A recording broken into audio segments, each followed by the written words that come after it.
Assalamualaikum warahmatullahi wabarakatuh. Salam sejahtera untuk kita semua. Shalom, Om Swastiastu, Namo Buddhaya, salam kebajikan, Rahayu. Yang terhormat Wakil Presiden Republik Indonesia, Bapak Profesor Dr. Kiai Haji Ma'ruf Amin,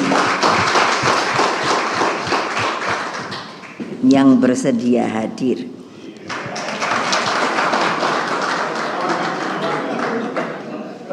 Yang saya hormati Bapak Ganjar Pranowo, calon Presiden Republik Indonesia dari PDI Perjuangan. Yang saya hormati Bapak Mahfud MD, calon Wakil Presiden Republik Indonesia juga dari PDI Perjuangan yang hadir secara daring. Para ketua umum partai politik, sahabat-sahabat saya, Bapak Hari Tanu Sudibyo, Ketua Umum Perindo,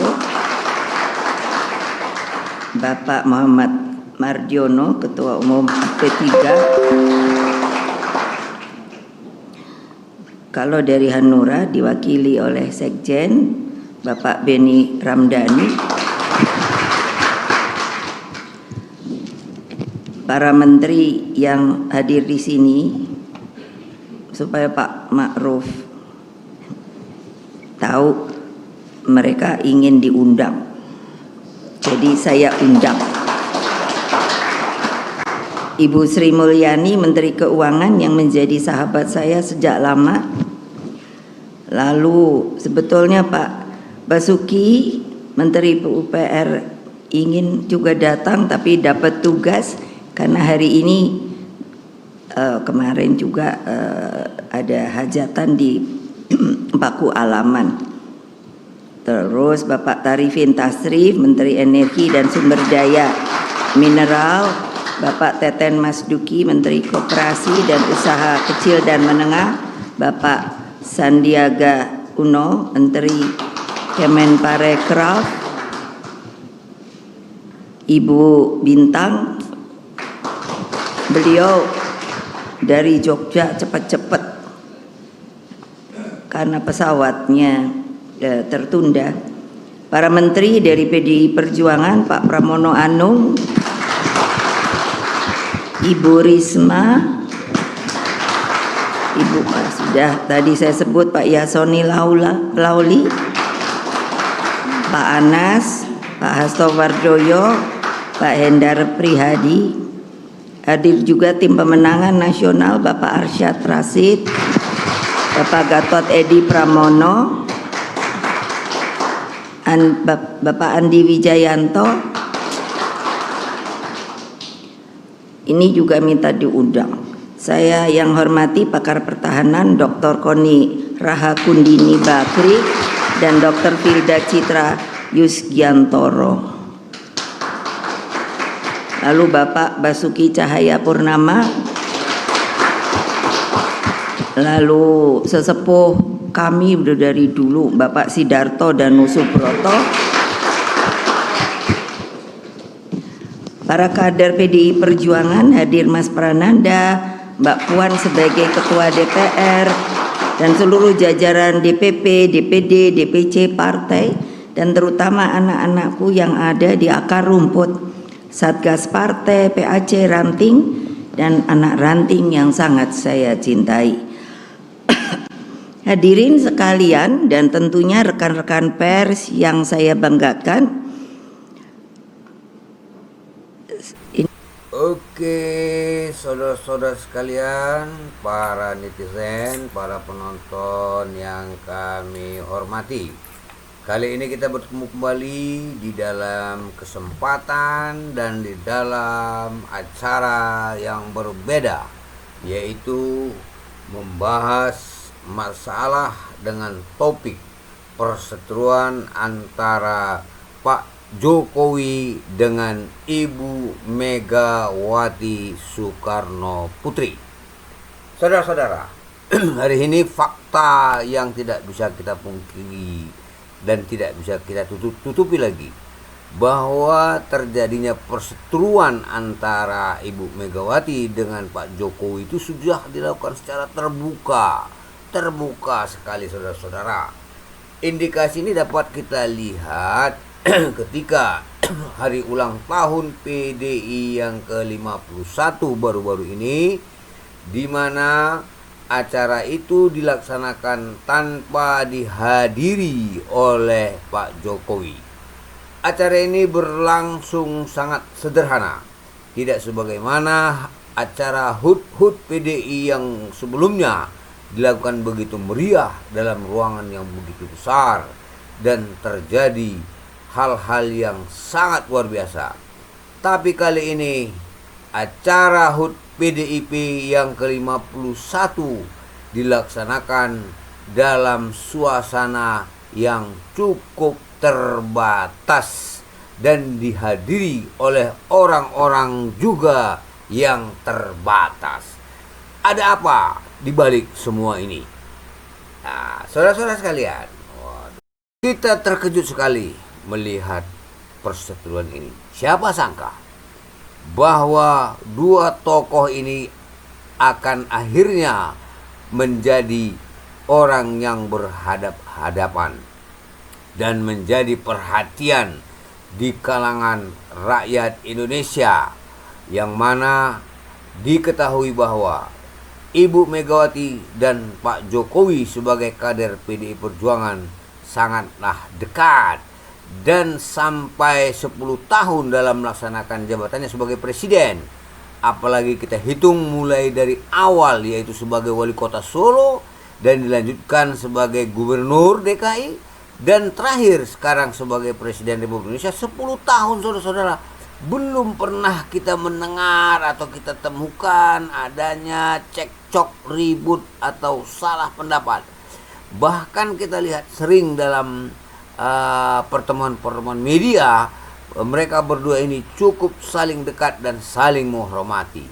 Tapi kali ini, setelah adanya acara Pilpres tahun 2024, semua terkejut. Ini yang kita ulas, saudara-saudara sekalian, ya. Sebenarnya persoalan ini sudah bisa kita tangkap, bahwa persoalan ini disebabkan karena peristiwa calon mencalonkan. Bahwa sebelum terjadinya pencalonan ini atau resminya pasangan calon yang 3 pasang ini, maka kita lihat ada beberapa wacana politik sebelum ini, yaitu munculnya pasangan-pasangan yang dipasangkan atau munculnya nama-nama tokoh yang akan dijagokan sebagai bakal calon, yaitu ada nama Pak Prabowo, ada nama Anies Baswedan, ada nama Ganjar, Erick Thohir, dan lain sebagainya. Bahkan ada muncul nama putri dari Ibu Megawati Soekarno Putri yang sekarang ini menjabat sebagai Ketua DPR RI, yaitu Ibu Puan Maharani. Sejalan seiring waktu, dinamika perpolitikan Indonesia begitu dinamis. Kita lihat beberapa pasangan calon kandidat yang awalnya memang mereka digadang-gadang untuk bersatu, misalnya Pak Anies dengan Pak Ahy akhirnya pisah, ya. Demikian juga Pak Prabowo dengan Muhaimin juga begitu juga pisah. Dan begitu juga di dalam tubuh PDIP yang pada saat itu belum muncul siapa nama tokoh utama. Tapi setelah muncul Pak Ganjar Pranowo, inilah mulai ada sedikit klik-klik kecil, ya saudara-saudara. Siapa wakil dari Pak Ganjar ini? Ada beberapa wacana, saudara-saudara, ya, yang kita lihat pada waktu itu muncul nama Ibu Puan Maharani. Tapi nampaknya Ibu Puan Maharani ini tidak memiliki peluang elektabilitas yang baik, sehingga namanya redup, saudara-saudara sekalian. Ya, begitu juga Pak Prabowo pada saat itu ada wacana mau disatukan dengan Pak Ganjar. Dari sini timbul lagi masalah, siapa orang nomor 1, siapa wakil, sehingga terjadilah dilema di antara kedua partai koalisi ini, yaitu pertama dari tubuh PDIP sendiri dan satu lagi dari tubuh Partai Gerindra atau Pak Prabowo. Nah, berjalanlah waktu dan dideklarasikanlah pertama kali pasangan Anies Baswedan Muhaimin Iskandar. Ini terjadi sedemikian cepat, tapi reaksi masyarakat ya biasa-biasa saja, ya saudara-saudara ya.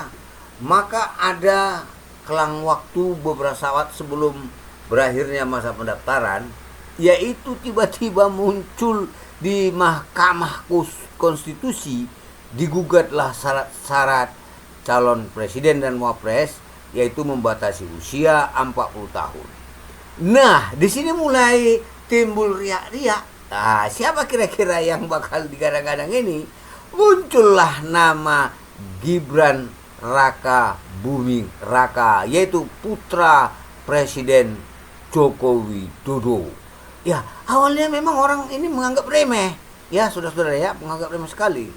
Namun setelah putusan MK, Gibran diambil oleh Pak Prabowo sebagai wakilnya, terjadilah letupan besar, saudara-saudara. Sebelumnya PDIP sudah memasangkan antara Ganjar dengan Mahfud MD, tapi tiba-tiba begitu Gibran dipinang oleh Prabowo, tensi kemarahan dari PDI Perjuangan memuncak. Semua diserang. Jokowi diserang secara politis, Gibran diserang secara politis, dan dianggap melanggar etika. Inilah anehnya saudara-saudara. Sempat perpolitikan di Indonesia ini semakin kacau balau. Tapi saudara-saudara, semua berjalan sebagaimana perhitungan. Hari ini orang coba menganalisa, ada apa sebenarnya? Kok Bu Megawati itu marah sekali kepada Pak Jokowi? Sementara kita lihat Pak Jokowi tidak pernah ya melawan Ibu Megawati, tidak pernah menentang Ibu Megawati. Tapi ketika Gibran muncul, Pak Jokowi jadi sasaran. Ada kesan seolah-olah Ibu Megawati mengharap kepada Jokowi agar Gibran tidak diberi restu atau tidak diberi izin agar menjadi pasangan calon. Nah, ini kan aneh juga kawan-kawan ya. Sebagaimana dikatakan Pak Jokowi ketika ditanya oleh kalangan media, ya dia hanya mengatakan saya sebagai orang tua hanya merestui saja. Artinya Pak Jokowi sudah mengatakan saya itu tidak mendorong Gibran, tetapi pihak Pak Prabowo, pihak Golkar lah yang berinisiatif menarik Gibran menjadi wakil. Saya itu mau ngomong apa? Kira-kira gitulah apa yang disampaikan oleh Pak Jokowi. Tapi ini jawaban tidak puas saudara-saudara sekalian. Ini tidak menghentikan serangan-serangan. Bahkan ketika itu setelah jalannya proses Pilpres ini, ya dari awal serangan-serangan politik kepada Pak Jokowi ini bertubi-tubi. Tetapi tiba-tiba dampaknya muncul kepada PDI saudara-saudara sekalian. Berdasarkan survei, justru Ganjar Mahfud mengalami penurunan daya dukung masyarakat. Dan yang paling sadis terjadi, mulailah terjadi riak-riak, gelombang-gelombang perlawanan di tubuh PDIP sendiri itu. Kader-kader banteng-banteng muda yang ada di beberapa wilayah mulai melakukan aksi perlawanan, buka baju merah, ganti dukung Prabowo Gibran. Inilah menunjukkan indikasi bahwa Pak Jokowi itu tidak ada mengalami stressing kepada PDIP, tetapi dia mengalami stressing hanya kepada tokoh yaitu Ibu Megawati Soekarno Putri. Ada apa masalahnya? Mari kita ulas sedikit ke belakang. Sebenarnya Ibu Megawati punya kandidat, yaitu Ibu Puan Maharani. Dia juga mungkin wajar-wajar saja berharap, ya setelah Ibu Puan Maharani mendapat mendapatkan kursi ketua DPR, dia berharap agar Ibu Puan ini mendapat kedudukan yang tinggi di negeri ini. Itu wajar sekali, sama seperti Ibu Megawati dulu yang pernah menjadi presiden. Ini harapan seorang ibu, wajar-wajar aja. Tapi sayangnya kawan-kawan, elektabilitas Ibu Puan ini tidak mendukung hal ini. Akibatnya dia tidak mendapat nominasi. Saya yakin dan kita yakin bahwa Ibu Megawati juga punya stressing yang sama, bahwa Gibran ini adalah orang yang mempunyai semangat politik yang baik, potensi. Ya, tentu Ibu Megawati itu tahu bahwa Gibran itu punya potensi. Mengapa dia tidak mau menarik Gibran sebagai wakil Pak Ganjar? Inilah yang menjadi dilema, saudara-saudara sekalian. Pak Jokowi itu orangnya nggak mau menyorongkan, ini anak saya potensi, nggak mau dia. Tapi biarlah Ibu Mega atau orang PDI yang menilainya dan meminta dia. Inilah ciri-ciri orang yang beragama, berakhlak. Ya, saudara-saudara ya, tidak ambisius. Nah, mungkin Ibu Megawati juga mempertimbangkan ini cukup dalam, saudara-saudara. Dia juga melihat kalau Pak Ganjar sudah saya calonkan, tiba-tiba wakil juga saya tunjuk orang lain. Saya ini mau jadi apa anak saya? Bagaimana perasaan anak saya? Ini wajar, saudara-saudara sekalian. Untuk menjaga ini, dia tidak mengambil Gibran, malah dia mengundang Pak Mahfud. Ini tiba-tiba, ini alternatif, saudara. Ini alternatif. Sebaliknya Pak Jokowi juga tidak ada masalah. Tapi begitu Pak Prabowo CS bersama Pak Erlangga meminang Pak Gibran, ya dia pun tidak bisa melarang, saudara-saudara sekalian. Ya, tidaklah mustahil, saudara-saudara, Pak Jokowi untuk menjaga perasaan Bu Megawati, dia larang Gibran. Nah, ini nggak mungkin, karena Gibran itu juga punya hak politik sendiri. Saya setuju sama Pak Jokowi seperti itu. Yang nggak setujunya saya dengan cara pandang yang melarang Gibran ini untuk maju. Ini yang nggak benar, gara-gara keinginan kita. Inilah yang menjadi analisa kita, sehingga muncaklah kekecewaan Ibu Megawati, karena dengan pencalonannya si Gibran menjadi calon Pak Prabowo, ini berdampak luas kepada Partai PDI Perjuangan. Dan ini bisa kita lihat sampai ini hari. Ini kita lihat, saudara-saudara. Ini pukulan telak, pukulan berat kepada Bu Megawati dan kepada kawan-kawan di PDI Perjuangan. Dan bisa kita katakan, apakah Pak Jokowi berkhianat kepada PDI? Saya rasa saya tidak setuju, kita tidak setuju mengatakan Pak Jokowi itu berkhianat. Tapi ini adalah fakta yang dialami sendiri, yang terjadi di sini. Kita mau bilang apa? Ya, ini kita jangan lupa bahwa kalau seseorang ini memiliki semangat, memiliki potensi sebagai pemimpin itu, ini bukan sembarangan. Ini ada kehendak alam. Sama seperti Pak Jokowi. Sewaktu dia menjadi presiden, siapa yang menyangka dia akan menjadi presiden?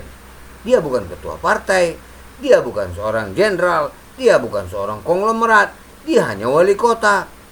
Tetapi alam menghendaki dia jadi presiden. Jadi hari ini itulah yang terjadi, kawan-kawan, bahwa Ibu Megawati wajar saja ya dia menjaga perasaan anaknya Mbak Puan, dan Pak Jokowi juga wajar saja melepaskan anaknya karena alam menghendaki. Jadi siapa sebenarnya anak emas yang sesungguhnya? Anak emas yang sesungguhnya itu ialah Gibran Raka Buming Raka, ya, bukan Mbak Puan. Jadi dia yang punya pengaruh politik yang cukup baik, yang mewakili Pak Jokowi sebagai tokoh politik. Inilah ulasan yang dapat kita sampaikan. Kalau opini ini cocok menurut kawan-kawan, ya silakan. Kalau nggak cocok juga nggak apa-apa ya, anggap saja ini hiburan. Terima kasih. Assalamualaikum warahmatullahi taala wabarakatuh. Dan jangan lupa subscribe, like, komen, dan share. Semoga channel kita ini semakin maju.